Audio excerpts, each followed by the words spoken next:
بسم اللہ الرحمن الرحیم۔ جناب فاطمہ رضی اللہ تعالیٰ عنہ میں بچپن کے وہ آثار ہی نہ تھے جو عام لڑکیوں میں ہوا کرتے ہیں۔ سلمہ سے کہا گیا کہ فاطمہ رضی اللہ تعالیٰ عنہ کو اصول تہذیب سکھائیں۔ انہوں نے جواب دیا کہ میں مجسمہ عصمت و طہارت کو اخلاق و عادات کی کیا تعلیم دے سکتی ہوں؟ میں تو خود اس کم سن بچی سے تعلیمی اصول حاصل کیا کرتی ہوں۔ کتابوں سے معلوم ہوتا ہے کہ آپ کا سارا بچپن عبادت، خدمت والدین میں گزرا۔ ایک مرتبہ آن حضرت صلی اللہ علیہ وآلہ وسلم صحن کعبہ میں نماز ادا فرما رہے تھے کہ ابو جہل جو حضرت عمر کا ماموں تھا، اس کی نظر آپ پر پڑی تو اس نے حالت سجدہ میں اونٹ کی اوجری گوبر بھری پشت حضور صلی اللہ علیہ وآلہ وسلم پر رکھ دی۔ فاطمہ رضی اللہ تعالیٰ عنہ کو خبر ملی تو آپ دوڑی ہوئی آئیں اور پشت رسالت سے اوجھڑی ہٹا دی اور پشت مبارک کو پانی سے دھو دیا۔ رسول کریم صلی اللہ علیہ وآلہ وسلم نے فرمایا، بیٹی، ایک دن یہ دشمن بھی مغلوب ہوں گے اور خدا میرے دین کو انتہائی بلندی عطا کرے گا۔ تاریخ میں ہے کہ حضرت خدیجہ رضی اللہ تعالیٰ عنہا کسی کی شادی میں جانے کے لیے تیار ہوئیں اور کپڑے پہننے لگیں تو پتہ چلا کہ جناب سیدہ فاطمہ رضی اللہ تعالیٰ عنہا کے لیے کپڑے نہیں ہیں۔ ماں اسی تردد میں رہی کہ بیٹی کو احساس ہو گیا۔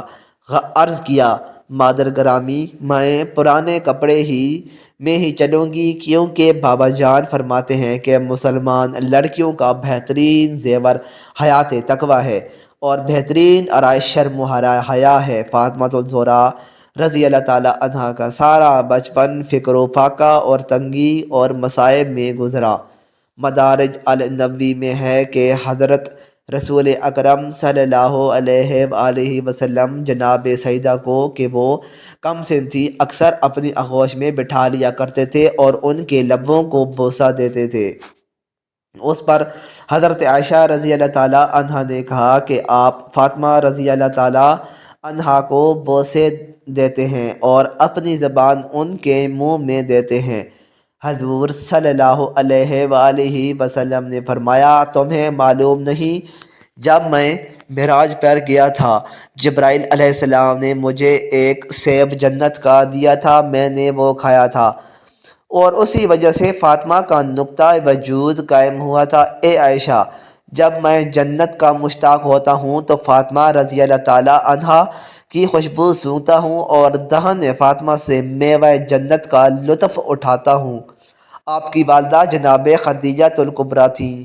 حضرت فاطمہ رضی اللہ تعالیٰ عنہ کو 5 سال ماں کی آغوش میں تربیت نصیب رہی۔ جناب خدیجہ رضی اللہ تعالیٰ عنہ کی علالت سے جناب سیدہ رضی اللہ تعالیٰ عنہ کو بے حد رنج ہوا۔ آپ رضی اللہ تعالیٰ عنہ ان کی تیمارداری میں شب و روز لگی رہتی تھی اور ان کے چہرے پر نظر جمائے انہی کو دیکھا کرتی تھی۔ ماں کا چہرہ بحال دیکھا تو خوش ہو گئی، ماں کی شکل پر مزدہ دیکھی تو رنجیدہ ہو گئی۔ یہی طرز عمل رہا کہ ایک دن حضرت خدیجہ رضی اللہ تعالیٰ عنہا نے فاطمہ رضی اللہ تعالیٰ عنہا کو اپنے سینے سے لگایا اور پھوٹ پھوٹ کر رونے لگی۔ بیٹی نے پوچھا، اماں جان، آج آپ کے رونے کا انداز کچھ نرالا ہے۔ فرمایا، بیٹی، میں تجھ سے رخصت ہو رہی ہوں، افسوس تجھے دلہن بننے نہ دیکھ سکی۔ ماں بیٹی میں المناک گفتگو جاری تھی کہ ماتھے پر موت کا پسینہ آ گیا اور خدیجہ رضی اللہ تعالیٰ عنہا 10 رمضان بعثت نبوی کو انتقال فرما گئیں۔ موت کے وقت آپ کی عمر 65 سال تھی۔ آپ کو مقبرہ ہجوم میں دفن کیا گیا۔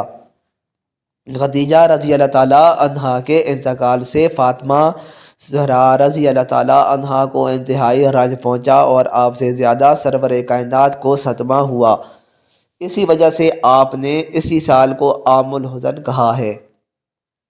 صحیح بخاری میں ہے کہ آن حضرت صلی اللہ علیہ وآلہ وسلم جناب خدیجہ رضی اللہ تعالیٰ عنہا کی یاد میں گوشت فن ذبح کر کے ان کی سہیلیوں کے پاس بھیجا کرتے تھے۔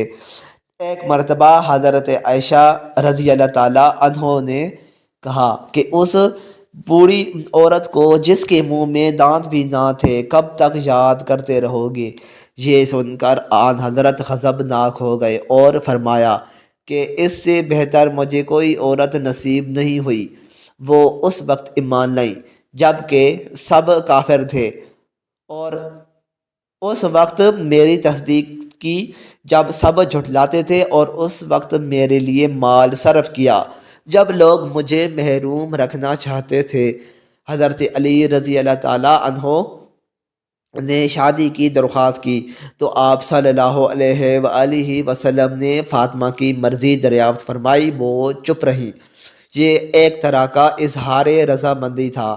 بعض علماء نے لکھا ہے کہ آن حضرت صلی اللہ علیہ وآلہ وسلم نے خود علی رضی اللہ تعالیٰ عنہ سے فرمایا کہ اے علی، مجھے خدا نے فرمایا ہے کہ میں اپنی لخت جگر کا عقد تم سے کروں، کیا تمہیں منظور ہے؟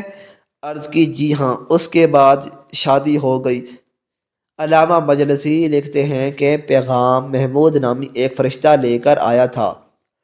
بعض علماء نے جبرائیل علیہ السلام کا حوالہ دیا تھا، غرض کہ حضرت علی رضی اللہ تعالیٰ عنہ نے 500 درہم میں اپنی ذرا عثمان غنی کے ہاتھ فروخت کی، اور اسی مہر کو مہر قرار دے کر بتاریخ 1 ذی الحج 2 ہجری حضرت فاطمہ رضی اللہ تعالیٰ عنہا کے ساتھ عقد کیا۔ مذکورہ رقم آج کل کے لحاظ سے 107 روپے ہوتی ہے، جو ہمارے نزدیک شرعی مہر ہے۔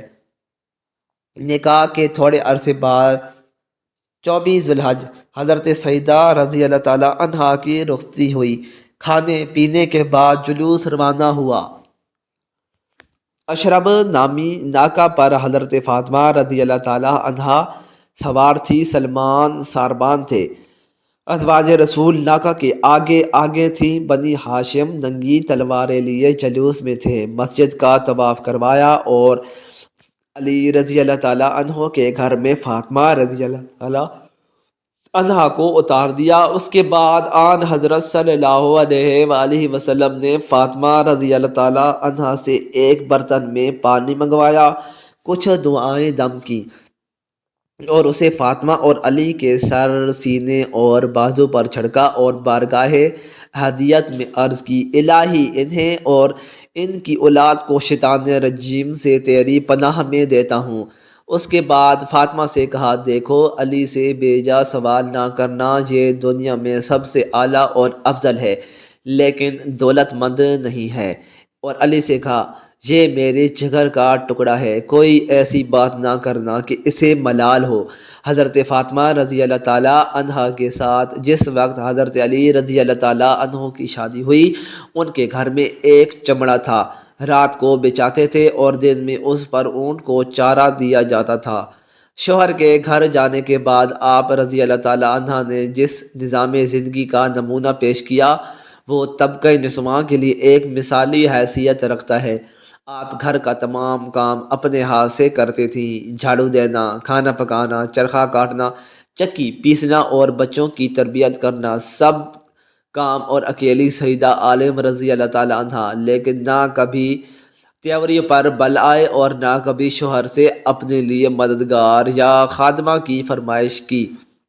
پھر جب 7 ہجری میں پیغمبر خدا نے ایک خادمہ عطا کی جو فضا کے نام سے مشہور ہوئی، تو رسول اللہ صلی اللہ علیہ وآلہ وسلم کی ہدایت کے مطابق سیدہ عالم فضا کے ساتھ ایک کنیز کا سا نہیں بلکہ ایک عزیز رفیق کار جیسا برتاؤ کرتی تھی، اور ایک دن گھر کا کام خود کرتی تھی اور ایک دن فضا سے کام لیتی تھی، اور اس طرح خادمہ کو خادمہ نہ ہونے کا تصور پیدا نہ ہوتی تھی۔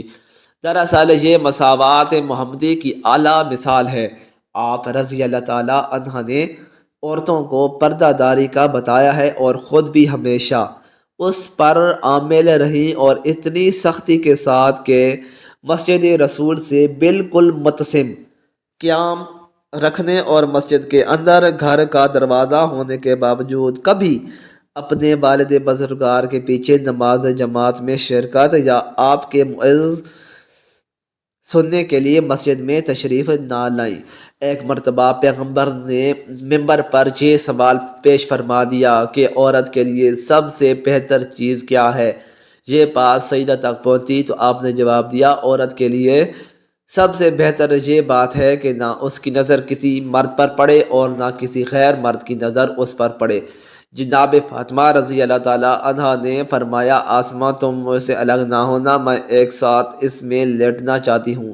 جب ایک ساتھ گزر جائے اور میں باہر نہ آؤں تو مجھ کو 3 آوازیں دینا، اگر میں جواب دوں تو اندر چلی جانا، ورنہ سمجھ لینا کہ میں رسول خدا سے ملحق ہو چکی ہوں۔